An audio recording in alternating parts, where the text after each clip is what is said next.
What a great introduction. Sorry, thank you everybody for coming. I think it's great to see so many people here on a Friday night. I know somebody's will be gutted at Scotland's score, but hey ho, if you're used to it by now. Somebody's made it strange that a guy in his early 20s has come to a political meeting tonight. There's a lot of reasons for it.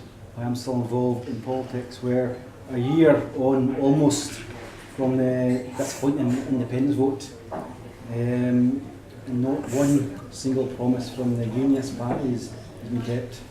So all that spiel they gave us, Get Better Together, is proving to be a complete and utter nonsense. In solidarity, we are unashamed to be 100% for independence. And some people have asked me, well, why stand in the election if SNP are standing? Show the SNP are the best route to independence. And we agree that the SNP are indeed the best route to independence. And that's why, as Solidarity Group, we did not oppose the SNP in the Westminster election.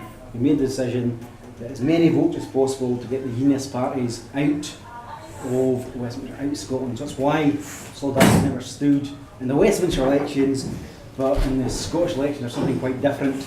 Now, Tommy will explain in more detail than I will about why it's no good idea to give the SNP their first and second vote. But Solidarity offers something very different from the SNP. The SNP are a capitalist party. They don't offer anything radically different. They did fantastic to get the independence on the agenda. They did fantastic to get the vote out there for us. But beyond that, there's nothing radical that they're offering. They're offering maybe really light austerity, little wee cuts and little wee investment here and there. We dream of something completely and utterly different in Solidarity. I would have a wee confession to make. I'm part of the 1%. Know the 1% of millionaires we hear about every so often. The 1% that control the banks and the media and the multinational companies. I'm part of a different 1%. And that 1% is a young person that grew up in care and went to university. Out of tens of thousands of kids in Scotland that have grew up in care, only 1% make it to university. And that is a shameful, shameful indictment in society. Of course, that 1% are all working class kids. The kids in care are a minority group in Scotland, yet we never hear the SNP or Labour talk about this hugely disadvantaged group. So I speak now as somebody who went to university as a social worker, and I see the drastic and horrific impact that the cuts have. They say that to protect public services. The public services are being destroyed. You know, we told we're better together, a better economy and this and that, and the economy will grow. The only economy and businesses grown in Aberdeen is the bloody legal high shops and the pawn shops and the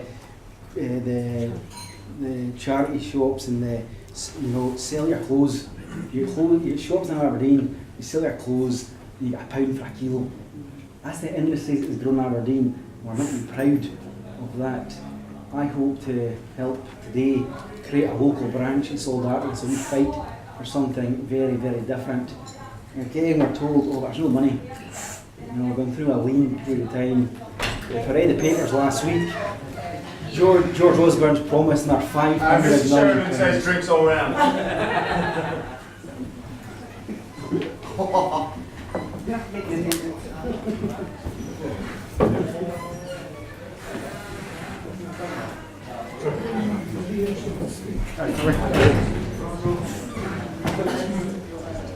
Yeah, George Osborne's promised another £500 million for Trident nuclear weapons that nobody in Scotland amassed once in the country. At the same time, every single week or month, you'll see on Facebook people organising charity for kids to get treatment. This kid, that kid to get life-saving treatment. But we can't afford to give kids life-saving treatment. What kind of society are we in? And again, where's the anger from our politicians? We hear politicians debate in little wee total debates, 1% tax rise here or wee cuts there. What we should be talking about is providing services and healthcare that ordinary people need. How can we be proud in our country when little kids and anybody can't get cancer treatment, can't get life-saving cures? It's absolutely disgusting, and something you'll hear right now is a debate on migration. We've all seen the bodies washed up on the shores of Europe, and I think the most part is disgusted mostly. I said, I'm very clear, I know solidarity, these are no migrants, these are refugees fleeing war, fleeing absolute hell on earth. And people say state or business. Well, Britain has aided the war against the people in Syria. We aided the war against Gaddafi. Britain's got blood on their hands. So I'm 100% behind helping these refugees, these men, women, their children. Going back a couple hundred years ago, it's Irish that's come here, maybe because they are white, maybe the right-wing media have got a different impression of them. But even back then, they're against it. Every day in the Daily Mail, they're telling us about migrants. They're coming to get our benefits. They're coming to take our jobs. The owner of the Daily Mail is a billionaire offshore account. The owner of the Sun, multi-billionaire, doesn't care. It's about creating a divide between us and them. That's their agenda. And we need to get wise to that, and we need to reach out and help these people. And folks about Brett, there's no houses, there's no jobs. There absolutely is houses and there is jobs in Scotland. It's the capitalist system that stops people getting jobs. It's the capitalist system that stops investment in houses, because they know if everybody's comfortable, they'll rebel against the richest and the most powerful. They want us to hate and fight each other every single week. There's these scummy programmes on Channel 5 and BBC, Benefits Scroungers, Benefits Wedding, and you get all these horrible programmes. And that's not designed to help us, it's designed to create hate. We're meant to hate each other. These people are on benefits because of the capitalist policies of Thatcher and New Labour that took jobs away from working class communities. We must be wise to that and no allow the political establishment to create hatred between us. Only last night there was a better programme on TV. It was about people with disabilities running a hotel. And that's the kind of society we'd want for every single person in our society to have a place, you know. Just because you've got disabilities, you know, it should not exclude you from society. And that's the kind of society we should be reaching out to. One is love and compassion. On the subject of migrants and refugees and such like, our NHS, which is valued, would fall apart without immigrants coming, you know. Some of the best specialists.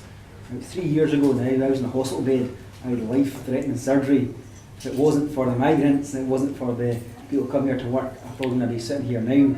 So I think we've got a great responsibility to accept things and appreciate the input we have. And Scottish people work very, very well with migrants. It's not us and them, it's working together. Yeah, so I guess I talk to a lot of people about socialism, a better society, better wages for ordinary workers. You know, locally, a Scottish-owned pharmaceutical company will have that. We don't have to raise money for life-saving treatments, but instead we've got like GlaxoSmithKline that charge our NHS billions of pounds for medicine, which is a disgrace. So as part of solidarity, we push for a publicly owned pharmaceutical company. We'd push for every public service we owned. It's getting a bit colder now, and for me it's an inconvenience, but for a lot of disabled people and elderly, it's fear. They're fearing about heating their bloody homes. They have to eat. Every year, hundreds of, I don't know if it's thousands, certainly hundreds of elderly die in their homes because they can't afford to heat and eat. And for a developed country like Scotland with all the oil and gas, that's an absolute disgrace. But when we talk about publicly owned oil and gas, we're called radical, we're called crazy, we're called loonies. Why is it so crazy and radical to want publicly owned oil and gas to stop the elderly dying in hypothermia? Having elderly dying is a disgrace, and that's radical towards the right. So what was once normal to discuss public owned services is now we're called crazy, we're called left loonies. To me, that's about human love and compassion. So we're here today, and I hope what we can do at the end is, after Tommy's spoken, is sit around and talk. There's snacks here and there's room to talk. I hope a lot of you will consider joining Solidarity. Notice here to hear Tommy speak. I want you to join. No, so you put your subs in, your money in. I want you to join, put your skills, your compassion, your love for society to shape something in Aberdeen. Aberdeen is a very, very difficult city to be poor in. The poverty in Aberdeen is often hidden, but it's every bit as bad as in every other part of Scotland. So because you're here tonight, I want you to join us. I want you to help shape a political establishment that will go to the Scottish Parliament, will be part of the council, will be part of every part of society, and will challenge inequality, will challenge poverty, and will challenge the hypocrisy of the councillors here cutting back in services. So that's what I've got to say, and I'm happy to speak with anybody at the end of this, but I'll pass you on to Tommy. Thank you very much.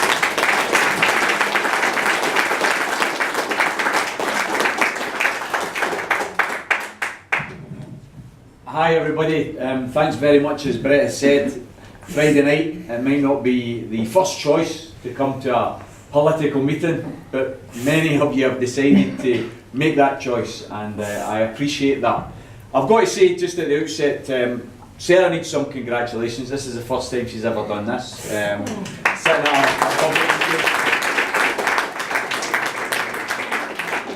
A lot of people, unless you've done this, you don't know how nerve-wracking it can be just to speak in front of people that you don't know. So she's done brilliantly, and she can now have a wee glass of wine as a reward.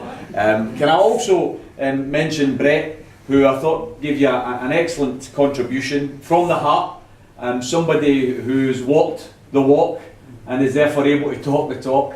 This is somebody who is brought up in care, struggled all his life to get to university, and is now working with young people who are in care and trying to care for them, trying to let them know that he understands the problems and the challenges that they've been through. And therefore, Brett's socialism comes very much from his experience of life, and his love for humanity is what makes him a socialist. And I'm very, very proud to come here and share a platform with you, Brett. He's been a long-term friend, and when I've got people like Brett in solidarity, I know I'm in the right political party as far as I'm concerned.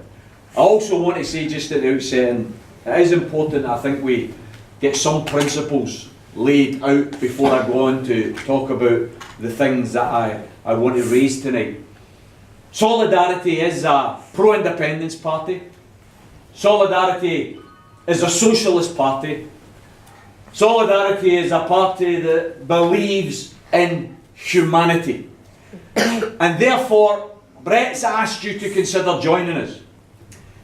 If you look at what has happened over this last few weeks in relation to Syria, in relation to what's taking place in Hungary, if you look at your TV screens and your newspapers and what you see is migrants, solidarity is probably not the party for you.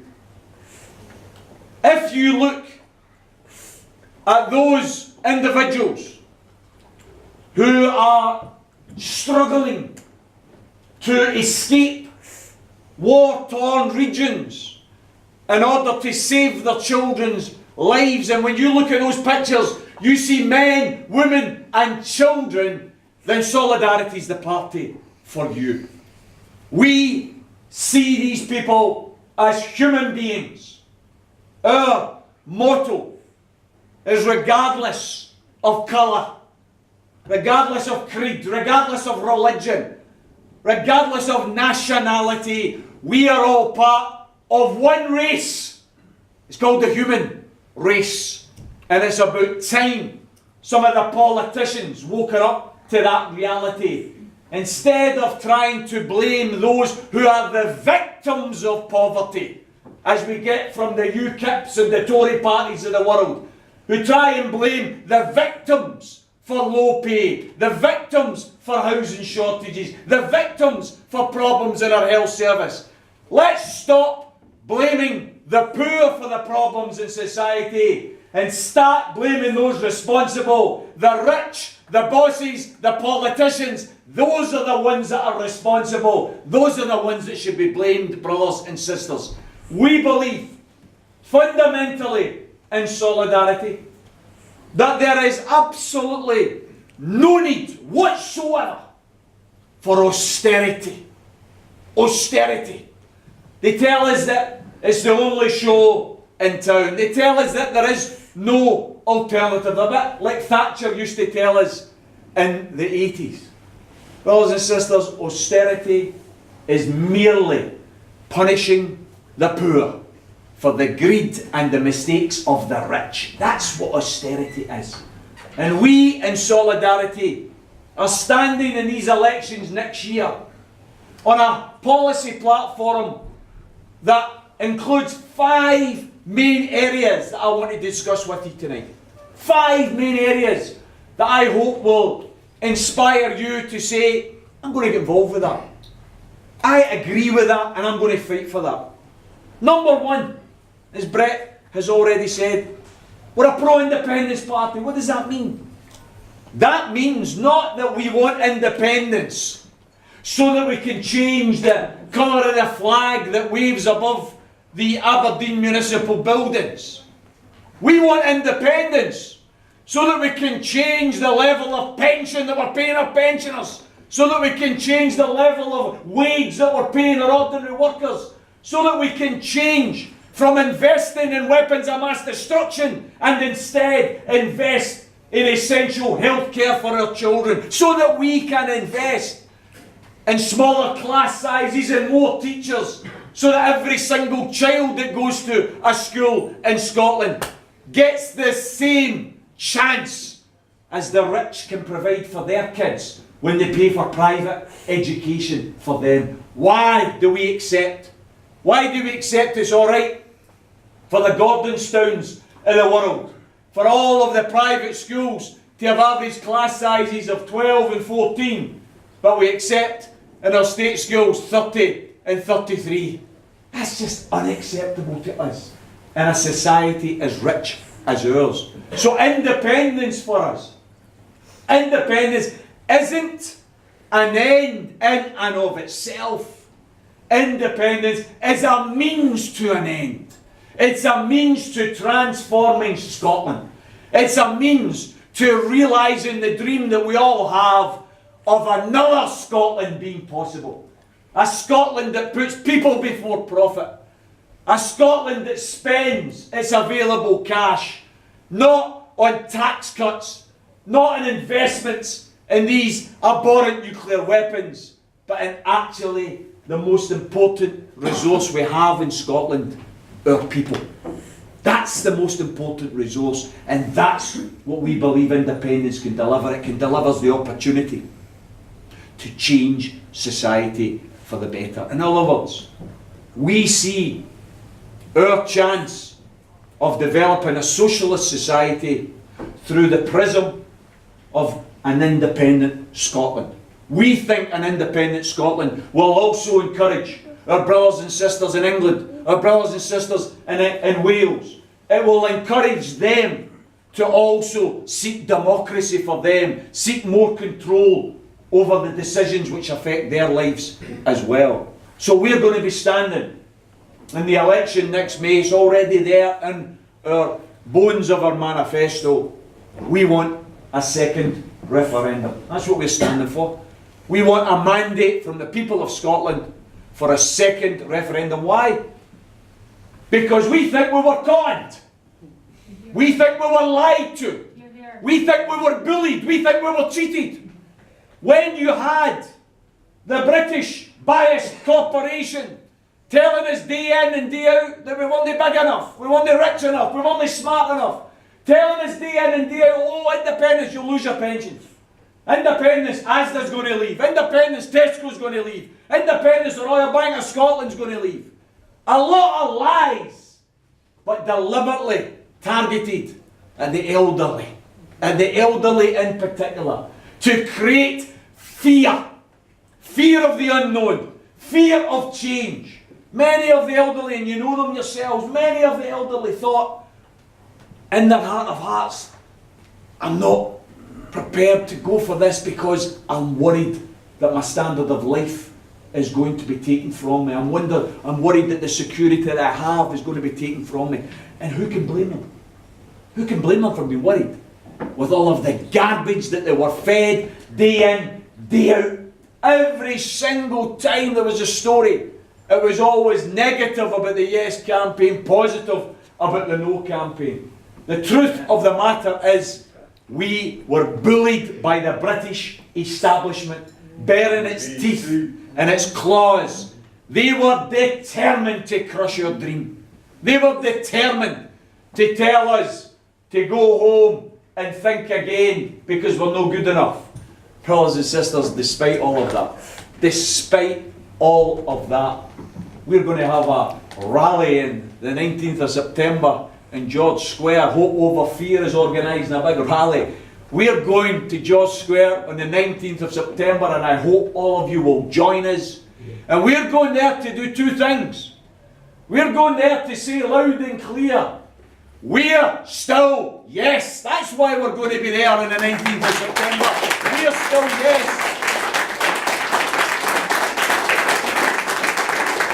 But we're also going there to demand Indie Ref 2. Because you know what? The British establishment can play the card of the lies and the false promises and the bullying. They can play that card as effectively as they did last year. But they can't play it as effectively the next time. They cannot play it as effectively the next time. And I would argue, in politics goes in cycles. I would warn those who are saying, oh no, not yet, wait a wee while. Politics goes in cycles. The longer you wait, the more Westminster will pass on cuts and cuts and cuts, and people will get disillusioned. People will get disillusioned and they will be undermined in their confidence. And instead of waiting to get a higher vote, you might wait and get a lower vote. I think, Solidarity thinks, that what we should do is stand next year, all of the pro-independence parties, stand on a commitment to Indie Ref 2.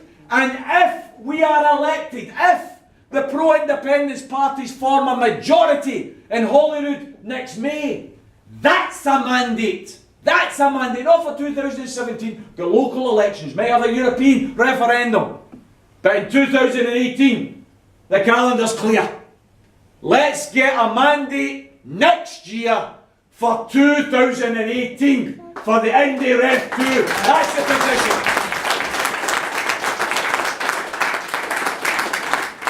That's the position we're going to be fighting on.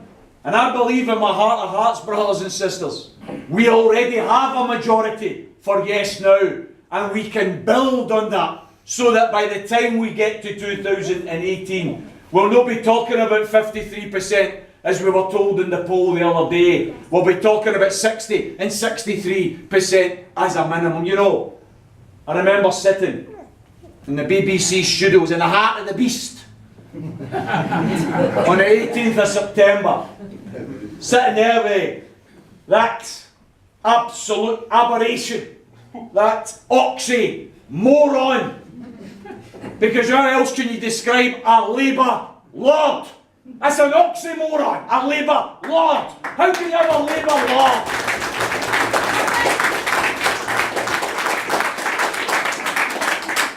Brett mentioned earlier, you know, about the scum media that we've got, the Daily Mail and the scum itself by Mr. Murdoch, and how they try and demonise people and benefit, how they try and divide the working class. I've got to say here tonight, you may be surprised to hear this, I've got to say here tonight, Solidarity is 100% implacably opposed to benefit scoundrels. That's why we're going to close the House of Lords, to get rid of the benefit scoundrels. That's why we're closing it.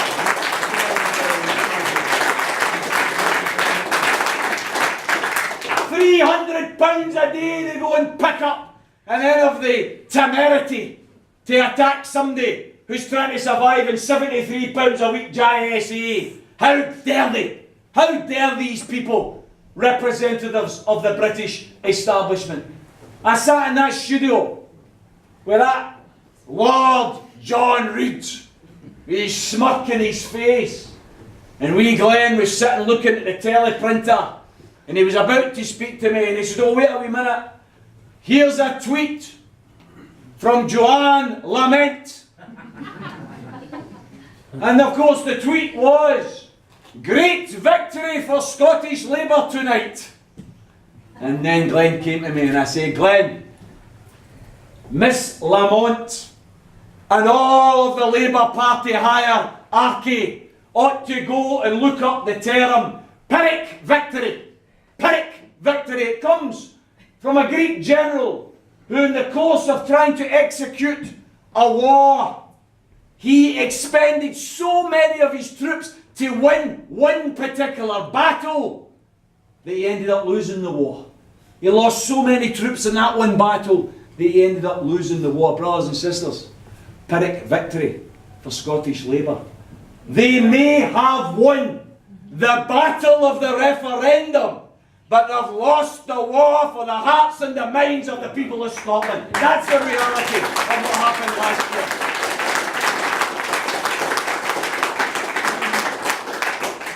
So we believe we've got everything to gain and nothing to lose from putting Indy Ref 2 firmly at the top of our agenda.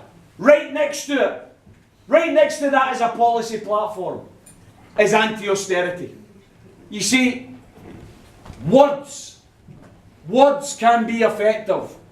Words can be inspiring. But as one old socialist used to say to me, it takes money to buy beer. In other words, words of opposition to austerity are no longer good enough. What we need now is defiance, not compliance.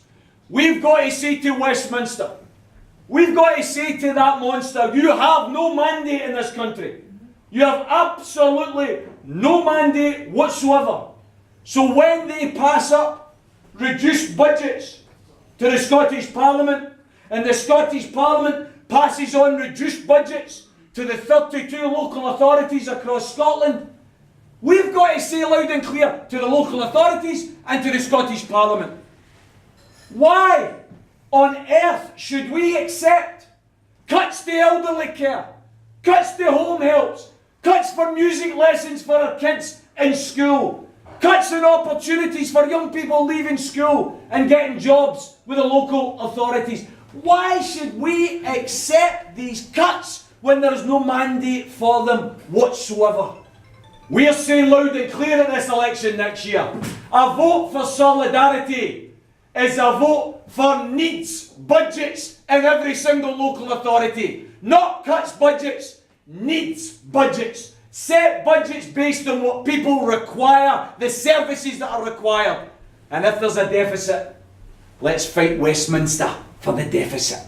Let's not pass on the cuts to the poor and the vulnerable and the low paid. Let's not make public service workers pay any longer for a mess that's got absolutely nothing to do with them.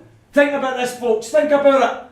We're supposed to be living in an economic recession. We're supposed to be living in a time of economic calamity. Who caused the calamity? Was it your health service workers? Was it your postie? Was it the bin collectors? They've got nothing to do with it. Well, they've got nothing to do with it. Why are they having to pay for it? That's what we have to say loud and clear here.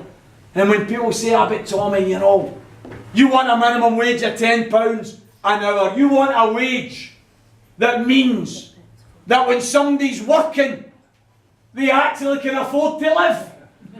You know, solidarity. Solidarity is utterly opposed to a description that's managed to get into our everyday lexicon of language. We want to get rid of it. We want to remove it. It's a saying, brothers and sisters, and you'll have heard it. The working poor. The working poor. See, if you're working, why the hell are you poor? We should get rid of that idea altogether. What we need is living wages. What we need is the Tesco's and the Asda's and the Morrisons of the world. Instead of expecting you to bail out their staff. Because they think, oh, it's all right, we can pay poverty pay. They can claim working families tax credit, they can claim housing benefit, they can claim council tax benefit. We're making billions, but we'll get the taxpayer to top up the wages of the staff so that we can continue to make billions, so that we can pay chief executives tens of millions every single year. No! We're not having that! We're not having that!